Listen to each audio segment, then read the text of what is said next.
हम लोग बात कर रहे थे आपका उपेक्षा। उपेक्षा में अब तीसरा टॉपिक ये शुरू होगा। वे लोग जो परिसरों में प्रवेश करते हैं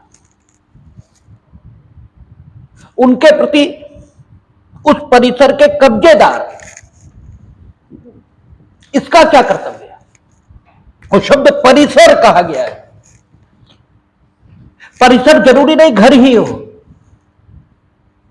परिसर मोटर कार ये भी बोली जाएगी,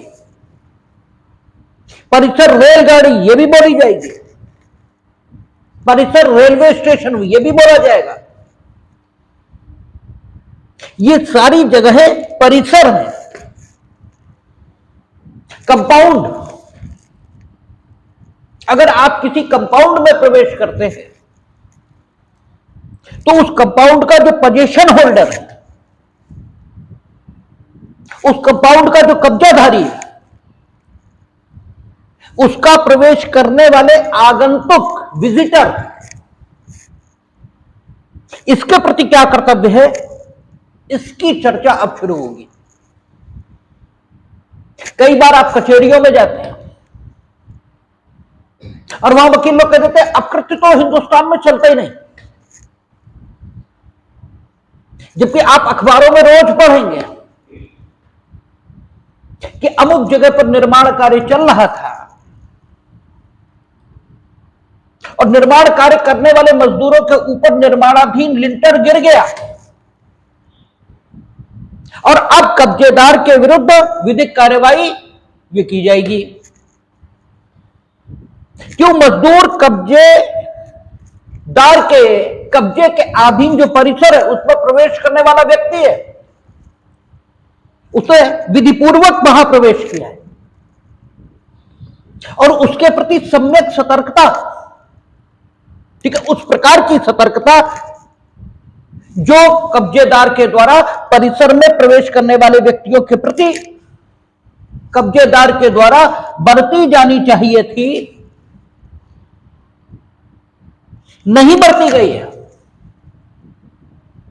इसलिए उसके विरुद्ध प्रोसिक्यूशन चलेगा, ऐसा अखबारों में छपा करता है। इसके मतलब यह हुए कि परिसर के कब्जेदारों का वहां प्रवेश करने वाले व्यक्तियों के प्रति अकृत्य विधि, इसमें जो कर्तव्य होता है वो हिंदुस्तान में लागू है। लोगों की यह बात बिल्कुल निरर्थक और निराधार है कि अकृत्य विधि हिंदुस्तान में लागू नहीं है, और ये इस आधार पर भी आधारहीन कही जा सकती है कि अगर अकृत्य विधि हिंदुस्तान में लागू नहीं है तो अकृत्य, ठीक है, जो कि एक दीवानी मामले को उत्पन्न करता है, उसके लिए दीवानी मामलों का, ठीक है, विनियमन, या यूं कहें कि दीवानी मामलों की प्रक्रिया का विनियमन करने वाली विधि सीपीसी, इसकी धारा 19 और धारा 18 इसमें उपबंध क्यों है? क्योंकि धारा 19 कहती है ना, मानव शरीर के प्रति और जंगम संपत्ति के प्रति यदि अकृत्य किया गया है तो इस धारा के मुताबिक जिस न्यायालय को स्थानीय क्षेत्राधिकार प्राप्त होगा उसमें उस मामले को विचारण हेतु संस्थित किया जाएगा। और धारा 16, 17, 18 अचल संपत्ति के प्रति अकृत्य किए जाने की दशा में, ठीक है, क्या करती है? लोकल जुडिक्शन इसका निर्धारण ये करती है। और धारा 20 है, यानी मानहानि जैसे मामले, यानी प्रतिष्ठा के विरुद्ध करते हैं, ठीक है, तो सेक्शन 20, क्योंकि सेक्शन 20 सीपीसी वो कहता है कि अकृत्य के शेष मामले उनके लिए लोकल जुडिक्शन का निर्धारण कहां से होगा? सेक्शन 20 से। इसका मतलब जब प्रक्रिया विधि में सेक्शंस उपलब्ध हैं तो फिर यह सोचना कि अकृत्य की विधि हिंदुस्तान में लागू नहीं, ये या तो मूर्खता है, ठीक है, या कोरी अज्ञानता। तो सबसे पहले हमें यह तय करना पड़ेगा, यह यूं जानना होगा कि आखिर किसी परिसर में जब कोई व्यक्ति प्रवेश करता है तो उस परिसर पर जो कब्जा रखने वाला व्यक्ति है, उसका इस आगंतुक अर्थात विजिटर इसके प्रति क्या कर्तव्य है? क्या कर्तव्य मीनिंग दे रहा है किस स्तर की और किस प्रकार की सावधानी बरतने का यह कर्तव्य है। अब चूंकि जो विजिटर होगा, जो आगंतुक होगा, ये किसी न किसी प्रयोजन से परिसर में प्रवेश ये कर रहा होगा, तो ऐतिहासिक तौर पर हिस्टोरिकल पर्सपेक्टिव में इन विशेष प्रयोजनों से परिसर में प्रवेश करने वाले लोगों को 4 कैटेगरीज में विभाजित किया गया था। हिस्टोरिकल पर्सपेक्टिव में यानी इंग्लैंड में ऑक्युपायर्स लायबिलिटी एक्ट 1957 ये पारित होने से पहले किसी परिसर में प्रवेश करने वाले व्यक्ति 4 प्रमुख श्रेणियों में विभाजित ये किए गए थे। परिसर में उनका प्रवेश करने का जो प्रयोजन होता था उसके मुताबिक they have been divided into 4 categories. ठीक है, वो 4 श्रेणियों में विभाजित ये किए गए थे। उस प्रयोजन के मुताबिक जिस प्रयोजन से वे परिसर में प्रवेश ये करेंगे, आपके मन में स्वाभाविक प्रश्न उठेगा कि आखिर इंग्लैंड के ऑक्युपायर्स लायबिलिटी एक्ट की चर्चा ये हम क्यों कर रहे हैं, जब बात हिंदुस्तान की अप्रतिविधि की हो रही है। तो ऑक्युपायर्स लायबिलिटी एक्ट इंग्लैंड इसका हम चर्चा ये क्यों करें? तो आपको अप्रतिविधि की शुरुआत में ही बताया गया था कि इंग्लैंड इसमें अप्रत्यक्ष विधि से संबंधित जो सिद्धांत चाहे अधिनियमित विधि में मिलते हो और चाहे निर्णयज विधि में मिलते हो, हमारे देश के न्यायालय न्याय, साम्य और शुद्ध अंतःकरण के सिद्धांतों के रूप में, ठीक है, उन सिद्धांतों को हमारे यहां भी उत्पन्न होने वाले अप्रत्यक्ष दायित्व से संबंधित मामलों में, ठीक है, उनका प्रयोग और उनके हिसाब से न्याय निर्णय ये करते हैं। इसलिए ऑक्युपायर्स लायबिलिटी एक्ट, चूंकि ये ठीक है कि अगर संबंधित मुकदमे को निर्णित करने के लिए हिंदुस्तान में कोई कानून ये उपलब्ध है तो प्रथमतः हम उसी के मुताबिक, ठीक है, अप्रत्यक्ष संबंधी मामले का न्याय निर्णय करेंगे। जैसे कंज्यूमर ये मैन्युफैक्चरर की गलती के कारण ये नुकसान उठा रहा है, तो हम डोनोव वर्सेस स्टीवेंसन के मुताबिक नहीं बल्कि कंज्यूमर प्रोटेक्शन एक्ट के मुताबिक उस मामले को डिसाइड करेंगे, क्योंकि उस विशेष, ठीक है, मामले के लिए हमारे यहां अधिनियमित विधि उपलब्ध है।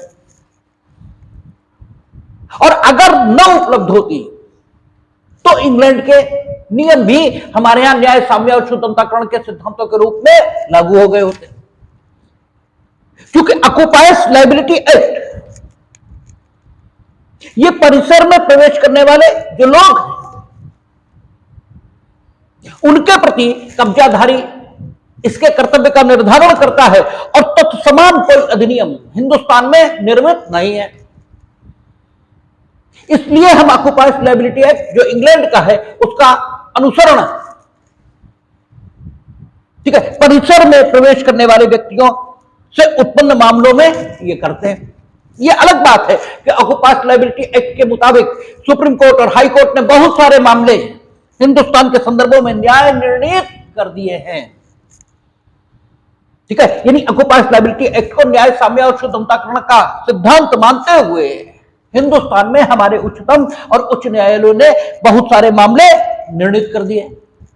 और अब हम सुप्रीम कोर्ट और हाई कोर्ट इसके द्वारा निर्णीत किए गए मामलों के मुताबिक, ठीक है, भविष्य में उत्पन्न होने वाले मामलों का न्याय निर्णय ये करते हैं, ठीक है ना, क्योंकि अब निर्णय विधि के रूप में हमारे यहां मामले, लेकिन मूल रूप से जो ऑक्युपायर्स लायबिलिटी एक्ट इंग्लैंड के सिद्धांत हैं, वे ही हमारे यहां भी न्याय साम्य और शुद्धताकरण के सिद्धांतों के रूप में लागू होते हैं। तो परिसर में विधिपूर्वक जो लोग प्रवेश कर रहे हैं और जो विधि विरुद्ध ढंग से प्रवेश कर रहे हैं, अर्थात अतिचारी, ठीक है, ट्रेसपासर, या जो विधिपूर्वक प्रवेश पाने के उपरांत प्रवेश का प्रयोजन खत्म हो जाने के बाद भी अवांछित रूप से परिसर में मौजूद हैं, उन्हें भी अतिचारी की श्रेणी में यह रखा जाएगा। ठीक है ना?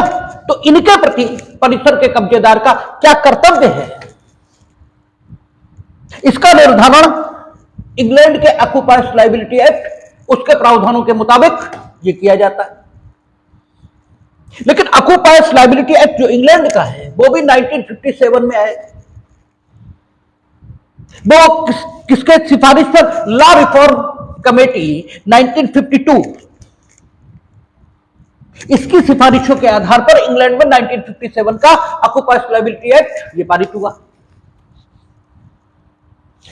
बिफोर ऑक्युपायर्स लायबिलिटी एक्ट, कब्जेदार दायित्व अधिनियम, ऑक्युपायर्स माने कब्जेदार, लायबिलिटी माने दायित्व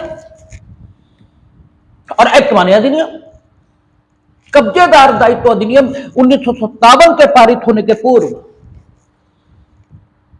इंग्लैंड में 4 प्रकार के व्यक्ति, ये 4 श्रेणियों के व्यक्ति, 4 प्रकार के स्थान पर 4 श्रेणियों के व्यक्ति हम कहें तो ज्यादा उचित होगा। 4 प्रकार की श्रेणियों में विभाजित किए जाने योग्य व्यक्ति ये परिसर में प्रवेश ये कर रहे थे, और इन 4 प्रकार की श्रेणियों में विभाजित किए जाने योग्य व्यक्तियों का, ठीक है, जो व्यक्तियों का, या यूं कहें कि इन व्यक्तियों के प्रति जो कब्जेदार का कर्तव्य था वो भिन्न भिन्न प्रकार का था। यानी हिस्टोरिकली सारे व्यक्ति जो किसी परिसर में प्रवेश कर रहे थे उनके प्रति परिसर के कब्जेदार का एक समान कर्तव्य हो, सुरक्षा से संबंधित ऐसा नहीं था। ठीक है, पहले प्रकार के व्यक्ति जो माने गए थे, बिफोर 1957 बात कर रहा हूं, 1957 के बाद इसकी बात नहीं हो रही। जो बिफोर 1957 था, बिफोर 1957 सबसे पहले संविदा के अंतर्गत प्रवेश पाने वाले व्यक्ति, वे व्यक्ति जो किसी संविदा के अंतर्गत ये किसी परिसर में प्रवेश करते। अच्छा, परिसर हमने बार बार कहा शुरुआत में ही कि परिसर से तात्पर्य आप केवल घर नहीं लेंगे, परिसर से तात्पर्य कारखाना, बस, रेल स्टेशन का परिसर, कोई परिसर ये हो सकता है। ठीक है, तो वे व्यक्ति जो किसी संविदा के अधीन किसी परिसर में प्रवेश कर रहे थे, पहली श्रेणी के व्यक्ति ये थे, और इनके प्रति जो सावधानी का स्तर था वो संविदा में उल्लिखित सावधानी का स्तर ये होना चाहिए था। ठीक है, सावधानी का स्तर अगर संविदा में यह उल्लिखित कि आप भली भांति सुनिश्चित करेंगे कि जब हम परिसर में प्रवेश करें तो किसी प्रकार का कोई खतरा वहां नहीं होना चाहिए। तो इसका मतलब अगर मधुमक्खियों का छत्ता भी लगा मिल गया और उससे चोट पहुंच गई परिसर में प्रवेश करने वाले, संविदा के अंतर्गत परिसर में प्रवेश करने वाले व्यक्ति को, तो संविदा का उल्लंघन ये माना जाएगा और आप कब्जेदार उसके प्रति दायित्व के अधीन होगा। क्योंकि सतर्कता और सावधानी का क्या स्तर होना चाहिए वो स्वयं संविदा में उल्लिखित है। अच्छा, उल्लिखित नहीं है, ठीक है, तो फिर 2 बातें आ जाएंगी। देखा जाएगा कि संविदा के अंतर्गत जो व्यक्ति परिसर में प्रवेश कर रहा है वह प्रवेश, ठीक है, संविदा का मुख्य प्रयोजन है या आनुषंगिक। यानी जैसे आपने मैरिज हॉल बुक किया, बैंक्वेट हॉल। ठीक है, तो बैंक्वेट हॉल में प्रवेश करने के लिए बुक किया ना, यानी संविदा का मुख्य प्रयोजन ही परिसर में प्रवेश करना है। ठीक है, और संविदा का आनुषंगिक प्रयोजन, ठीक है, हम 2 घंटे बैंक्वेट हॉल में रुकेंगे, या 2 घंटे होटल के कमरे में रुककर, या 2 घंटे सराय के कमरे में रुककर, या 2 घंटे आपके कमरे में रुककर फ्रेश होकर फला जगह चले जाएंगे। तो संविदा का मुख्य प्रयोजन ये नहीं है। अब या तो संविदा में यूं लिखित है कि सतर्कता का कर्तव्य, सतर्कता किस स्तर की होनी चाहिए, तो वही स्तर फॉलो होगा, और संविदा में नहीं लिखा है तो 2 तरीके। पहला हम ये देखेंगे कि संविदा के अंतर्गत जो व्यक्ति परिसर में प्रवेश कर रहा है, तो परिसर में प्रवेश वो मुख्य प्रयोजन संविदा का है। ठीक है, उसे प्राप्त करने के लिए परिसर में प्रवेश कर रहा है, या परिसर में प्रवेश संविदा का आनुषंगिक प्रयोजन, यह है एंसिलरी पर्पस, यह है। अगर मुख्य प्रयोजन है तो परिलक्षित इंप्लाइड, ठीक है, इंप्लाइड एश्योरेंस परिसर के कब्जेदार की ओर से माना जाएगा कि उसने ये एश्योरेंस दिया है, ठीक है, किसे, परिसर के अंदर संविदा के अंतर्गत प्रवेश करने वाले व्यक्ति को, कि परिसर उस उद्देश्य के लिए, जिस उद्देश्य के लिए वो प्रवेश करना चाहता है, पूर्णतः सुरक्षित है। ठीक है, ऐसा माना जाता, क्योंकि बिफोर 1957 बात कर रहे हैं ना, यह माना जाता कि मानो उसने एश्योर किया है उस व्यक्ति को जिसने संविदा के अधीन परिसर में प्रवेश किया है, कि परिसर में प्रवेश करना जिस संविदा के अंतर्गत वो संपन्न कर रहा है, उस संविदा का जो मुख्य प्रयोजन है उसको पूरा करने के लिए परिसर पूर्णतः सुरक्षित है, उस प्रयोजन के निमित्त। यानी देख लिया गया है कि जहां पर शादी के लिए सारे लोग इकट्ठा होंगे, वहां कोई मधुमक्खी का छत्ता नहीं है, वहां कोई इस प्रकार की जीव जंतुओं की उपस्थिति की संभावना ये नहीं है, वहां छत में छुपा हुआ ऐसा कोई दोष नहीं है कि कोई ईंट गिर पड़े किसी की खोपड़ी पर, ऐसी कोई चीज वहां नहीं है। ये इंप्लाइड एश्योरेंस माना जाएगा। अगर ऐसा हुआ तो दोषी माने जाएंगे जो बैंक्वेट हॉल के या आपका जो मैरिज लॉन है उसका जो मालिक है, वो दायित्व के अधीन ये माना जाएगा। और परिसर में जितने लोग प्रवेश किए सबके प्रति, ठीक है। और अगर एंसिलरी, ठीक है, उसका पर्पस है संविदा का कि फ्रेश होंगे चले जाएंगे, तो फिर इंप्लाइड जो एश्योरेंस माना जाएगा वो ये माना जाएगा कि मानव परिसर के कब्जेदार ने ये इंप्लाइड एश्योरेंस दिया है कि परिसर में प्रवेश करना सुरक्षित है, ये उचित सावधानी बरतकर सुनिश्चित कर लिया गया है, क्योंकि थोड़ी देर रुकना है, ठीक है। देख लिया गया कि बल्ब लगा है, ठीक है, सब कुछ ठीक है, एक बार इंस्पेक्शन कर लिया, ठीक है, और सब कुछ ठीक है, क्योंकि बहुत देर रुकना नहीं है, तो यह इंप्लाइड एश्योरेंस माना जाएगा कि संविदा का जो आनुषंगिक प्रयोजन है उसको पूरा करने के लिए जो सुरक्षा चाहिए उसको सुनिश्चित करने के लिए उचित सावधानी परिसर के कब्जेदार के द्वारा बरती गई। और उचित सावधानी क्या है, ये परिस्थितियों में तय होगा, ठीक है। भाई मान लीजिए बहुत समय से वो कमरा बंद था, ठीक है, जिसमें उस व्यक्ति को ठहरना है, फॉर द टाइम बिंग ही ठहरना है, तो एक बार वहां की, ठीक है, वहां बहुत सारा कूड़ा इकट्ठा, तो एक बार उसे हटा के देख लो सांप आप तो नहीं बैठा है। उचित सावधानी बरती गई है। उचित सावधानी कितनी है, ये परिस्थितियों में तय हो जाएगा। बिफोर 1957 संविदा के अधीन प्रवेश करने वाले व्यक्ति के प्रति सावधानी का ये स्तर, ये काम में लिया जाता था, और ये सावधानी का उच्च स्तर है। इससे कम प्रकार की सावधानी 1957 में, 1957 में कह रहे हैं, 1957 से पहले परिसर के कब्जेदार द्वारा प्रवेश करने वाले व्यक्ति के प्रति बढ़ती जानी अपेक्षित थी, जबकि प्रवेश करने वाला ये कौन है? Inviting guest. ठीक है, और इनवाइटिंग गेस्ट कहते किसको थे?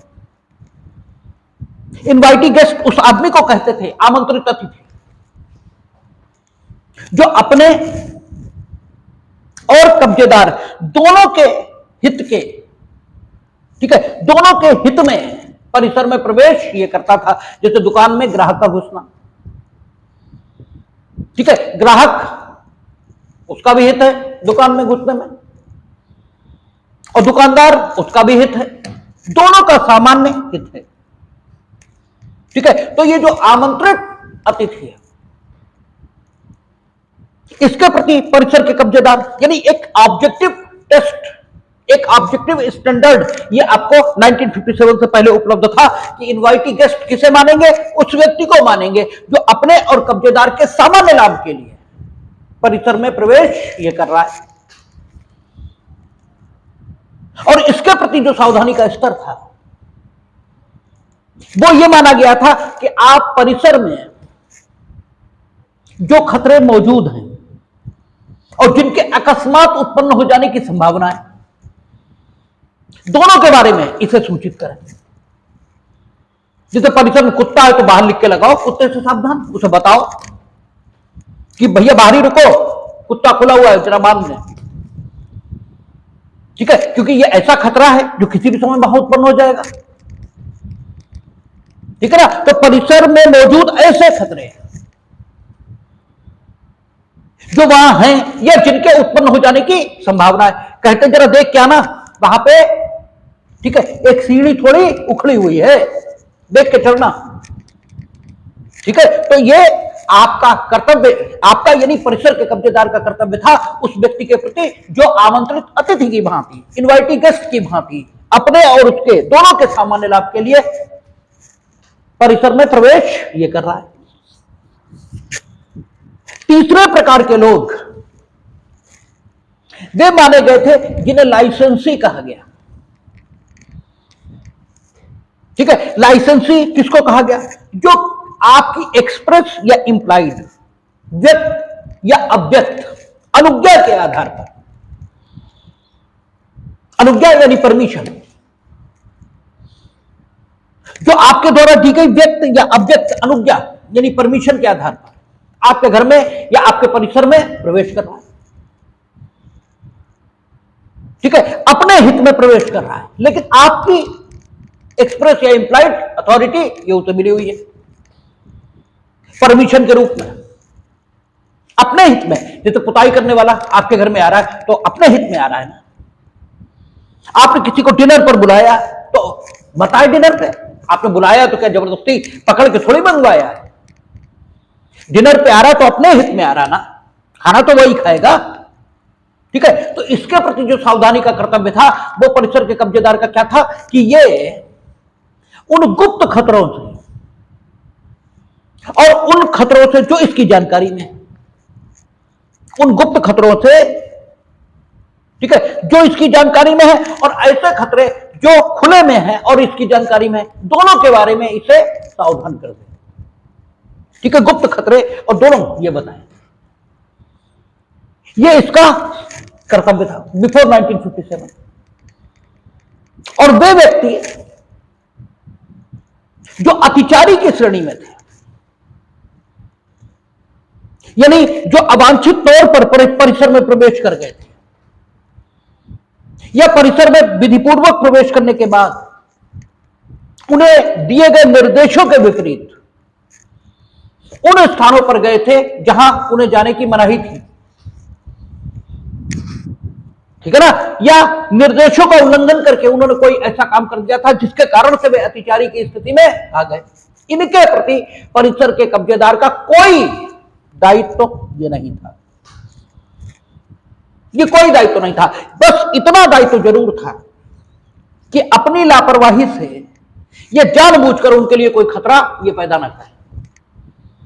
जो लापरवाही वो तो उपेक्षा में ही है, ठीक है ना, कि भाई जानबूझकर किसी को नुकसान क्यों पहुंचाना, ये तो न्याय साम्य और शुद्धताकरण के अनुकूल बात। तो ये 4 श्रेणियों के लोग 1957 के पूर्व हमारे सामने थे और इनके प्रति अलग अलग ढंग का कर्तव्य था। हम देखते हैं संविदा के अंतर्गत जो लोग प्रवेश कर रहे थे उनके प्रति यह कर्तव्य सर्वाधिक, और जो अतिचारी था उनके प्रति उसके प्रति सबसे कम ये था। लेकिन बार बार इस बात में बड़ी कठिनाई होती थी कि कौन अतिचारी है और कौन लाइसेंसी है।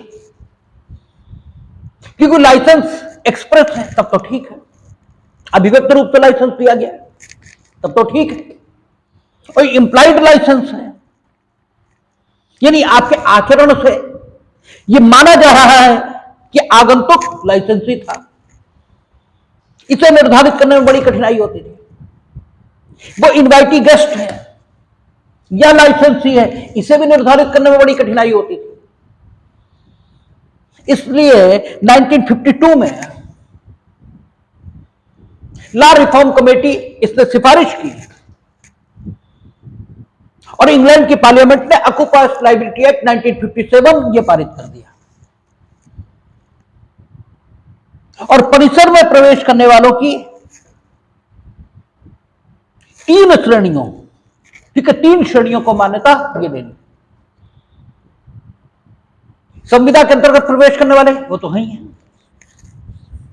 ठीक है ना। दूसरा इनवाइटी गेस्ट और लाइसेंसी, इन्हें मिलाकर एक श्रेणी बना दी और उस श्रेणी को कहा दर्शक, आगंतुक या विजिटर, अंग्रेजी में दर्शक या आगंतुक और अंग्रेजी में उसे विजिटर ये कहा।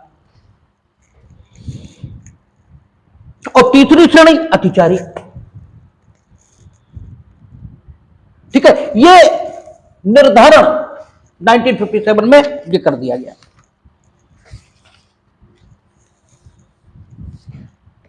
ठीक है, और 1957 में यह निर्धारण कर देने के बाद आज की तिथि पर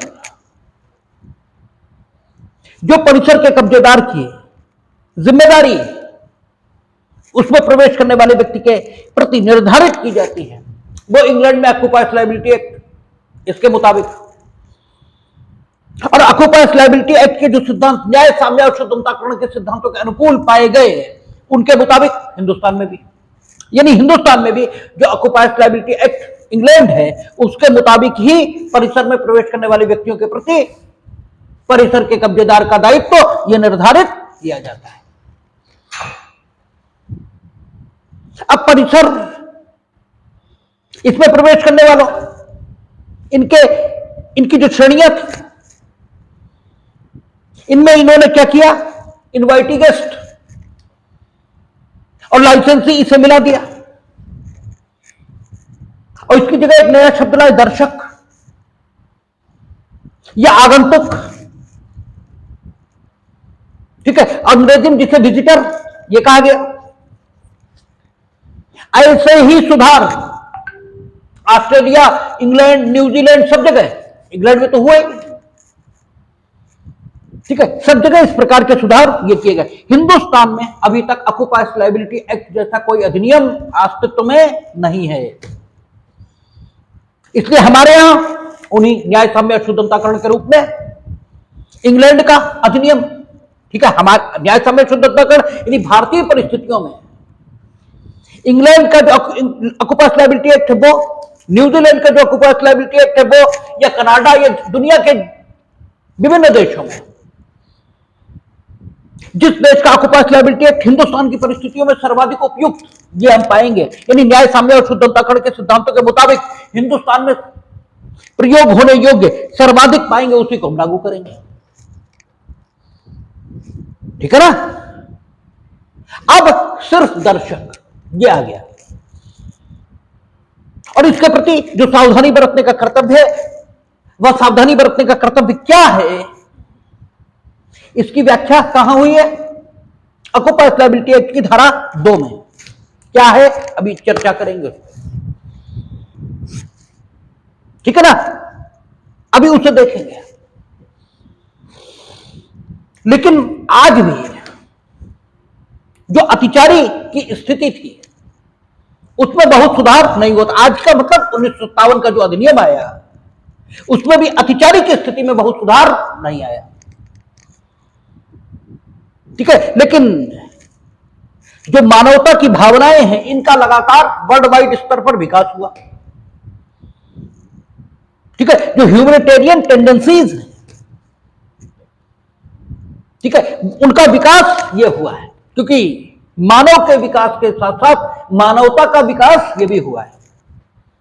और मानवता का विकास ना हो तो मानव का विकास हुआ ये कहा ही नहीं जाना चाहिए।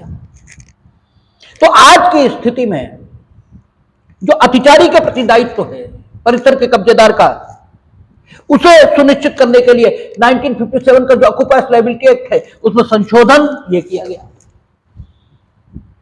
और जो अतिचारी की पोजीशन है वो अब ऑक्युपायर्स लायबिलिटी एक्ट 1984 इससे गवर्न होती है। यानी संशोधित अधिनियम जो आया 1984 में ऑक्युपायर्स लायबिलिटी एक्ट में, उसके मुताबिक अतिचारी की स्थिति को अब देखा जाता है। अच्छा, एक चीज, अब स्थिति क्या हो गई? अब स्थिति यह है कि इनवाइटी गेस्ट, ठीक है, और लाइसेंसी दोनों दर्शक हो गए। भाई आज की तिथि पर तो इनवाइटी गेस्ट और जो लाइसेंसी है दोनों को हम विजिटर ये मान रहे हैं ना, दर्शक मान रहे हैं, आगंतुक मान रहे हैं। अच्छा, जो लाइसेंसी है इसके जो इनवाइटी गेस्ट है उसके पास तो, ठीक है, आपकी ओर से निमंत्रण ये है, ठीक है, वो तो इनवाइटी गेस्ट है ना, तो उसके पास तो इनविटेशन ये है। ये तो व्यक्त इनविटेशन है, ये तुमने ऐसे करके यानी आचरण से उसे इनविटेशन दिया तो वो तो है। जहां तक सवाल लाइसेंसी का है तो लाइसेंस भी एक्सप्रेस हो सकता है और लाइसेंस इंप्लाइड हो सकता है, ठीक है ना। अगर इंप्लाइड होगा लाइसेंस तो आचरण से लाइसेंस, ठीक है, इंप्लाइड का मतलब तो यही हुआ कि आचरण से अनुमति ये मानी जाए। लाइसेंस मतलब अनुज्ञा, मतलब अनुमति, मतलब परमिशन। यानी जो कब्जेदार है उसके आचरण से ये अनुमान लगाया जाएगा कि आगंतुक को उसने प्रवेश की अनुमति दी थी। इसी को तो इंप्लाइड लाइसेंस कहेंगे। अब कई बार जो अतिचारी है वो कहने लगता है कि हम इंप्लाइड लाइसेंसी हैं। कई बार अतिचारी क्या कहेगा, हम इंप्लाइड लाइसेंसी हैं। और कई बार कब्जेदार परिसर का जो है वो दायित्व से बचने के लिए या कम दायित्व, भाई अतिचारी के प्रति तो आज भी उसका कम दायित्व है दर्शक की तुलना में। 1984 का ऑक्युपायर्स लायबिलिटी एक्ट आ गया हो, लेकिन अतिचारी के प्रति तो अब भी जो दायित्व है वो विजिटर के मुकाबले कम है ना। अब विजिटर दो श्रेणी के हैं, इनवाइटी गेस्ट और लाइसेंसी। अब लाइसेंसी इंप्लाइड लाइसेंसी है, ठीक है, एक्सप्रेस लाइसेंस उसके पक्ष में नहीं है। अब परिसर का जो कब्जेदार है वो दायित्व से बचना चाहता है तो वो फट से कहना शुरू कर देता था ये तो अतिचारी है। एक्सप्रेस लाइसेंस उसके पक्ष में है नहीं, इंप्लाइड है, ठीक है ना। तो इन दशाओं में अगर लाइसेंस इंप्लाइड है तो दो तीन बातें समझ लेने योग्य हैं। तब इस बात को साबित करने का भार कि प्रवेशकर्ता इंप्लाइड लाइसेंसी है,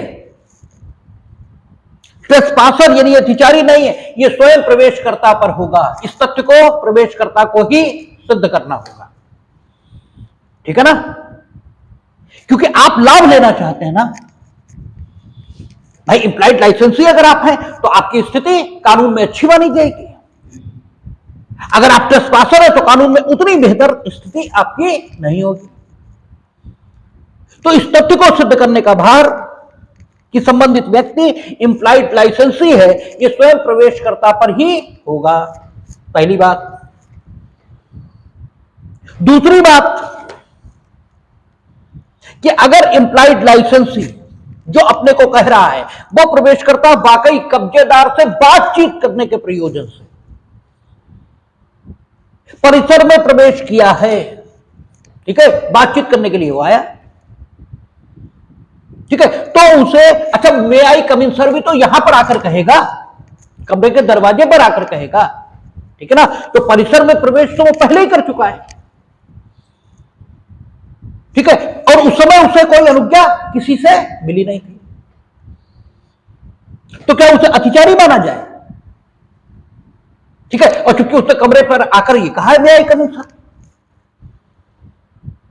तो यह माना गया है कि अगर इंप्लाइड लाइसेंस का तर्क प्रवेशकर्ता के द्वारा उठाया जाता है तो प्रवेशकर्ता पर ही यह साबित करने का भार होगा कि वो इंप्लाइड लाइसेंस ही है। लेकिन अगर उसने बातचीत करने के प्रयोजन से परिसर में प्रवेश किया है तो उसे इंप्लाइड लाइसेंसी माना जाएगा, उसे अतिचारी नहीं माना जाएगा, ठीक है, बातचीत के प्रयोजन से अगर वो आया है। हां, अगर बाहर ही लगा है बोर्ड कि फला व्यक्ति का प्रवेश वर्जित है, आप प्रवेश बिल्कुल न करें, फिर आप बातचीत के प्रयोजन से भी प्रवेश किए तो भी आप अतिचारी ही माने जाएंगे। और एक चीज और कि अतिचारी बार बार प्रवेश करता रहा है, इस आधार पर वो इंप्लाइड लाइसेंसी होने का दावा कर दे, यह स्वीकार नहीं किया जाएगा, ठीक है ना। बार बार आप कहीं प्रवेश करते हैं, अच्छा कई बार इरिटेशन होने लगता है, तो बार बार एक ही काम करो तो कई बार फिर गुस्से के मारे मना ही नहीं करेंगे, ठीक है करो, ठीक है ना। तो इससे आप जायज नहीं हो जाते अपनी जगह, ठीक है ना, इससे आप ठीक नहीं हो जाते अपनी जगह, ठीक है। हमारे यहां तो खूब ही होता है, उन्होंने कहा कि उस दिन तो तुमने कुछ आपत्ति नहीं दर्ज कराई, तो हमने कहा इसका मतलब यह हुआ कि हर बार, ठीक है, उतना ही झगड़ा उतना ही झंझट हम किया करें। अरे भाई कभी नहीं, मतलब चिल्लाने का मन होता है कि चलो अब हो गया, तो इसका मतलब आप जाए सही नहीं हो गए, उस बिंदु पर आप ठीक हो गए, ऐसा नहीं है। तो ऐसे ही अतिचारी बार बार प्रवेश करता रहा है, इसके कारण से इंप्लाइड लाइसेंसी हो गया, ये नहीं माना जाएगा। लेकिन एक चीज मानी गई है कि अगर बच्चे, ये अतिचारी बच्चों का आना मना है, लेकिन प्रवेश करता जो परिसर का कब्जेदार है वो ये जानता है कि एक स्थान पर बार बार बच्चे आते रहते हैं, बच्चों की आदत होती है, तुम खूब भगाओ तो फिर भी वो आ जाएंगे, तुम लिख के लगा दो तब भी वो नहीं मानेंगे, ठीक है। तो अतिचारी अगर बच्चे हैं तो भले ही आपने उनका प्रवेश वर्जित किया हो, फिर भी उन्हें अतिचारी नहीं बल्कि लाइसेंसी ही माना जाएगा। बच्चों के संबंध में विशेष रिलैक्सेशन यह दिया गया कि बच्चे अगर प्रवेश करता है, ठीक है, तो फिर सावधानी आपसे अपेक्षित है कि आप देखें कि बच्चे प्रवेश न कर पाए, क्योंकि बच्चा ही होता है, वो थोड़ा ना सारी चीजों को जानता है, ठीक है ना। तो ये अतिचारी। हां, एक चीज और, कानून के मुताबिक जो आपके घर में प्रवेश करते हैं, विधि द्वारा दी गई शक्ति के प्राधिकार से जो आपके घर में प्रवेश करता है, उसे आपने अनुमति दी है नहीं दी है इससे कोई अंतर नहीं पड़ता, वो कभी अतिचारी नहीं माना जाएगा, वो हमेशा लाइसेंसी माना जाएगा, ठीक है। और लाइसेंसी हो या इनवाइटी गेस्ट, अब तो दर्शक है, अब तो विजिटर है, ठीक है ना। तो अगर पुलिस वाला सम्मन सर्व कराने, वारंट सर्व कराने आपके घर में घुसा और आपके यहां कोई ईंट ऐसी थी जो उसकी खोपड़ी पर गिरी और उसे चोट लग गई, तो क्रिमिनल कोर्ट में जो कार्यवाही आपके खिलाफ होगी वो तो होगी ही होगी, ठीक है ना। सिविल कोर्ट में वो कंपनसेशन के लिए मुकदमा प्रस्तुत कर सकेगा, क्योंकि वो कौन माना जाएगा, ठीक है, लाइसेंसी, ठीक है। ये बिफोर 1957 और आफ्टर 1957 पोजीशन है। ठीक है, आज जो श्रेणी है वो कौन सी है? दर्शक, ये श्रेणी है। अच्छा, दर्शक के प्रति जो कब्जेदार है, ठीक है, ये किस प्रकार के दायित्व के अधीन है, इसका जो वर्णन मिलता है वो एक मुकदमा डिसाइड हुआ engineer Lacon and company, Wheat versus engineer Lacon and company, ये एक मुकदमा डिसाइड हुआ है। और इस मुकदमे में यह कहा गया है कि कब्जेदार, इसका किस प्रकार का दायित्व है उस व्यक्ति के प्रति जो परिसर में प्रवेश करता है। ठीक है, तो ये जो दायित्व है किसका? कब्जेदार का, परिसर में प्रवेशकर्ता के लिए है। ठीक है, उसकी चर्चा इस मुकदमे में हुई है और इस मुकदमे में उन्होंने कहा है कि आज भी दायित्व वही है जो दायित्व 1957 के अधिनियम के पारित होने के पहले कब्जेदार का था। अच्छा, कब्जेदार ये कौन माना जाए? परिसर का। तो उनका परिसर पर जो कब्जा रखता है, भले ही अनन्य कब्जा नहीं रखता, अनन्य कब्जा मतलब अकेले एक्सक्लूसिवली उसका कब्जा हो, ऐसी स्थिति नहीं है, किसी के साथ मिलकर कब्जा रखता है। जैसे मकान मालिक और किराएदार दोनों मिलकर कब्जा रखते हैं, आधे मकान पर उसका है, आधे मकान पर उसका है। और कुछ चीजें कॉमन यूज की हैं, जैसे जीना कॉमन यूज का है, ठीक है ना। तो उन्होंने कहा परिसर पर जिस व्यक्ति का थोड़ा कब्जा भी है,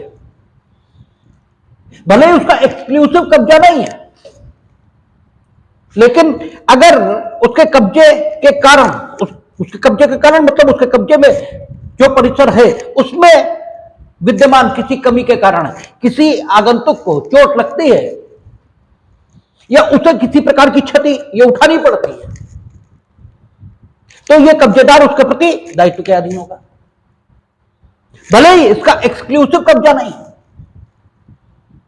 हां, किसी के साथ मिलकर यह कब्जा रख रहा है परिसर पर, तो अपने अपने कब्जों की श्रेणी के मुताबिक यह आगंतुक के प्रति या आगंतुक को ही क्षति के लिए दायित्व के अधीन ये होंगे, अपने अपने कब्जों की श्रेणी। यानी तुम मालिक हो, ये किराएदार। ठीक है, जो क्षति पहुंची वो ऐसी है कि लापरवाही किराएदार की भी है, लेकिन उस कमी को दूर करने के लिए निर्देश आपकी ओर से आना था, तो आपकी गलती ज्यादा है। ठीक है, किराएदार की कम है। तो अपने अपने कब्जों की श्रेणी के मुताबिक और अपने अपनी दोषिता के मुताबिक आप क्षतिग्रस्त व्यक्ति के प्रति दायित्व के अधीन होंगे। यानी कुल मिलाकर आप एक्सक्लूसिवली कब्जेदार हो परिसर के, ऐसा आवश्यक नहीं है। और अगर आपने कब्जा अपने ही पास रखा है,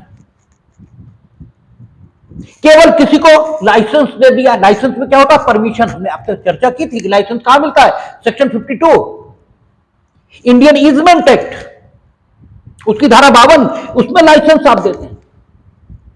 और लाइसेंस कहते किसको है? अनुमति, जो कि किसके द्वारा दी जाती है? लाइसेंसर यानी अनुज्ञप्ति दाता, इसके द्वारा, उस व्यक्ति को जिसे लाइसेंसी कहते हैं। किस लिए? इसलिए ताकि वह उसके कब्जे की संपत्ति पर कोई काम ये कर सके, कोई ऐसा काम कर सके जो कि अनुमति दिए जाने के अभाव में अवैध होता। अर्थात जिस काम को किया जाना अगर अनुमति न मिली होती तो अवैध माना जाता। ऐसा काम करने के लिए जब कोई व्यक्ति अपने कब्जे की संपत्ति पर किसी व्यक्ति को, ठीक है, अनुमित कर देता है यानी परमिट कर देता है, तो परमिट किया गया व्यक्ति लाइसेंसी और परमिशन देने वाला लाइसेंसर ये माना जाता है। तो आपने परिसर का कब्जा तो दिया नहीं, उसे खाली लाइसेंस दिया कि वो आए, कोई काम करे और चला जाए। और ऐसी दशा में विजिटर आया और उसे नुकसान हो गया। ठीक है भाई, दशा तो ये भी हो सकती है। तब लाइसेंसर नहीं, आप उत्तरदायी ये माने जाएंगे। ठीक है, क्योंकि कब्जा आप ही के पास था, कब्जा लाइसेंसर के पास नहीं गया था। आपने परिसर को का कब्जा ये भी दे दिया किसे? लाइसेंसी को। लेकिन जहां पर चोट लगी, जैसे सीढ़ी से चोट लगी, सीढ़ी से गिर के चोट लगी और सीढ़ी आप ही के पास थी, ठीक है ना, तो तब भी आप ही माने जाएंगे। दोनों के इस्तेमाल में सीढ़ी थी, दोनों, ठीक है, ये उत्तरदायी ये माने जाएंगे। आपने निर्माण कार्य के निष्पादन हेतु, निर्माण कार्य के निष्पादन हेतु या किसी अन्य काम को किए जाने के लिए,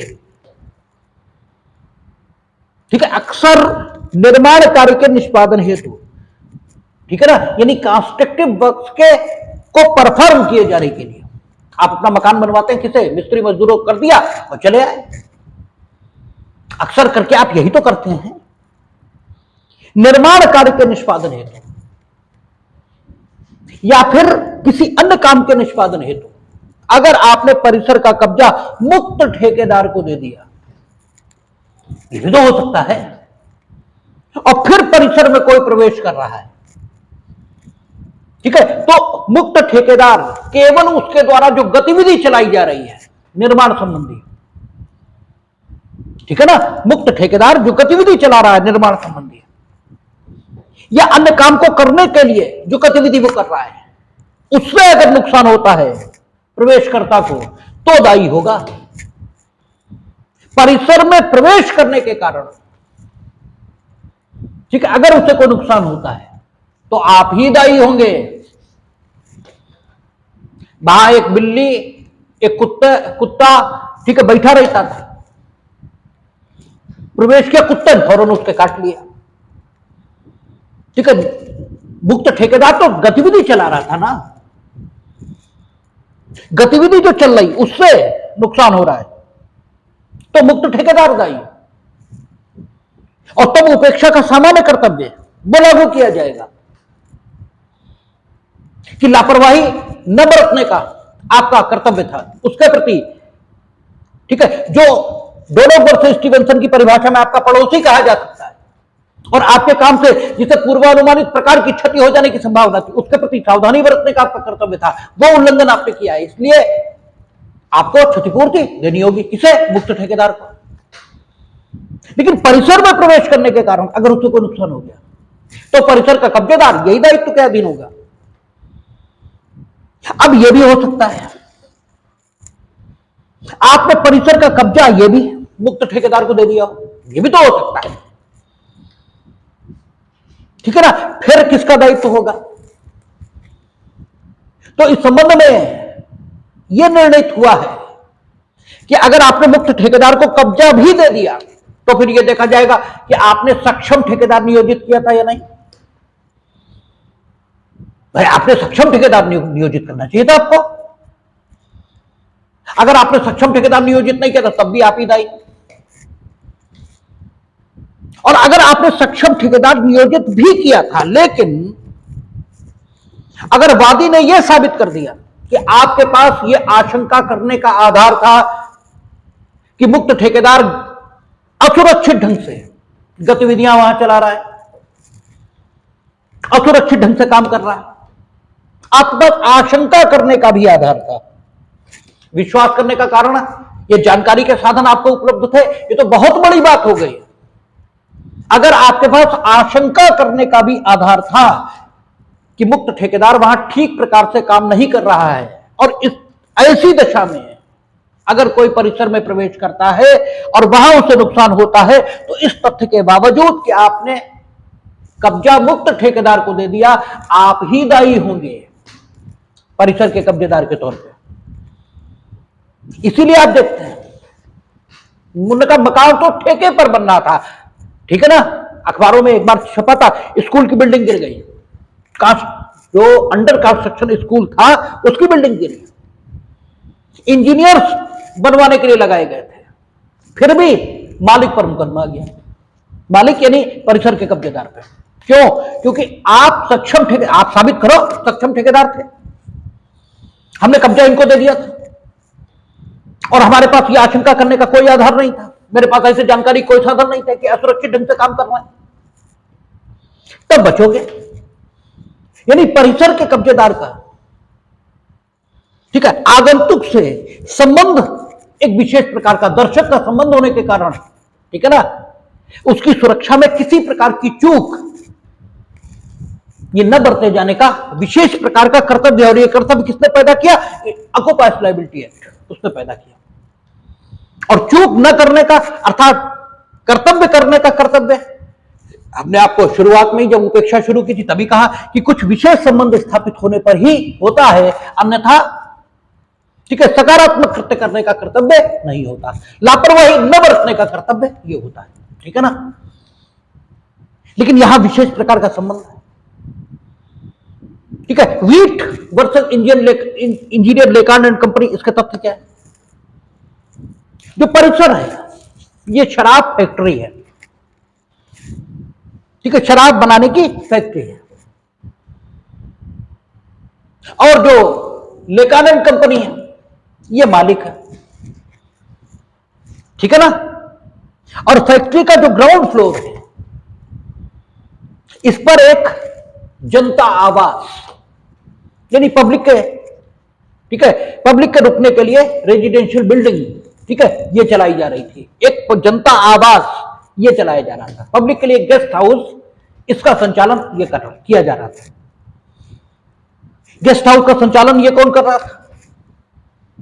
मिस्टर एंड मिसेज रिचर्डसन, जो गेस्ट हाउस के ऊपर जो फर्स्ट फ्लोर बना हुआ था वहां रहते थे, ठीक है। गर्मियों के दिनों में मिस्टर एंड मिसेज जो रिचर्डसन थे, इन्होंने मिस्टर एंड मिसेज वीट को अपने यहां डिनर पे आमंत्रित किया।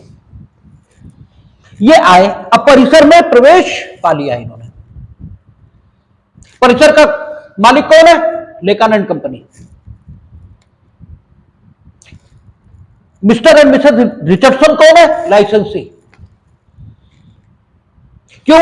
वे इंप्लाइड लाइसेंस, वो एक्सप्रेस लाइसेंस जो कि इनकी ओर से मिला हुआ है, वहां गेस्ट हाउस का संचालन करते हैं और मकान में रहते हैं, ठीक है ना, वो लाइसेंसी हो गए। इन लोगों ने उन्हें खाना खिलाने के बाद वो जा रहे थे। घर के पिछले हिस्से से सीढ़ियां बनी हुई थी, सीढ़ियों से मिस्टर मिसेस वीट नीचे गिरी और मृत्यु को प्राप्त हो गई, ठीक है, उनकी डेथ हो गई। जब डेथ हो गई तब दायित्व का सवाल ये उठा, किसका? परिसर के कब्जेदार का,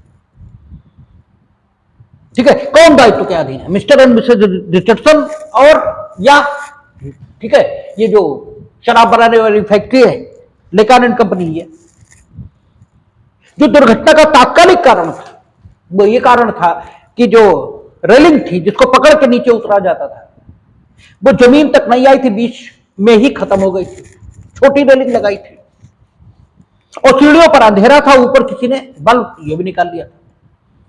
अब ये एक प्रकार का खतरा है, ये क्या है? ये खतरा है, ठीक है। सीढ़ी की रेलिंग छोटी है, अगर आप ऊपर से उतरते चले आ रहे हैं, एकदम रेलिंग खत्म हो जाएगी तो धड़ाम से नीचे तो आएंगे ही, क्योंकि आप, ठीक है, तेजी में होंगे, ठीक है ना, और ऊपर बल्ब भी नहीं है। और 1957 से पहले जो परिसर के कब्जेदार का कर्तव्य है आज भी वही है, आज भी वही है। 1957 से पहले कब्जेदार का कर्तव्य क्या था? व्यक्त और अव्यक्त जितने प्रकार के खतरे वहां हो सकते हैं सबके संबंध में आप, ठीक है, उसे जो आपके लाइसेंस के आधार पर आपके परिसर में प्रवेश कर रहा है, ठीक है ना, या आपके इनविटेशन के आधार पर आपके परिसर में प्रवेश कर रहा है, उसे अवगत कराएंगे। यही तो कर्तव्य था। इट वॉज योर ड्यूटी कि आप बताते रेलिंग छूटी थी, आप बताते कि ऊपर बल्ब नहीं है, या आप ये सुनिश्चित करते हैं कि वे लोग सुरक्षित वहां से उतरकर जाएं? ये नहीं हुआ तो चूक है। अब चूक के लिए उत्तरदायित्व तो किसका होगा? तो परिसर के कब्जेदार का होगा। परिसर का कब्जेदार कौन है ये देखना पड़ेगा। मिस्टर एंड मिसेज रिचर्डसन ये कब्जेदार है या लेकान एंड कंपनी? तो फिर देखा जाएगा कि मिस्टर एंड मिसेज रिचर्डसन ये किराएदार तो है नहीं, ये किराएदार तो है नहीं, ये तो लेकान एंड कंपनी की लाइसेंसी है और इन्हें कब्जा कभी अंतरित हुआ नहीं। तो दायित्व के अधीन कौन? दायित्व के अधीन लेकान एंड कंपनी मानी गई। ठीक है ना। ये जो कब्जेदार है इसका प्रवेशकर्ता के विरुद्ध या प्रवेशकर्ता के प्रति जो सावधानी बरतने का कर्तव्य है वो पूर्व से लेकर अब तक एक समान है। ये मुकदमा इस नियम की, इस बात की स्थापना कर देता है, वो अभी भी बदला नहीं है। ठीक है ना। लेकिन परिसर में प्रवेश करने वाले जो प्रवेश करता है इनके प्रति सावधानी का स्तर ये क्या होना चाहिए, ये आपका ऑक्युपायर्स लायबिलिटी एक्ट की धारा 2 में बताया गया। ठीक है ना। और अगली क्लास यानी कल हम लोग उसी स्तर के बारे में चर्चा करेंगे। तो ये कह सकते हैं कि परिसर के कब्जेदारों, ठीक है, इनका जो परिसर में प्रवेश करने वालों के प्रति कर्तव्य है उसका आधा भाग यानी भाग 1 ये खत्म हुआ। ठीक है। कंप्लीट ये कल हो पाएगा और कल हम लोग इस पर बात करेंगे। देखिए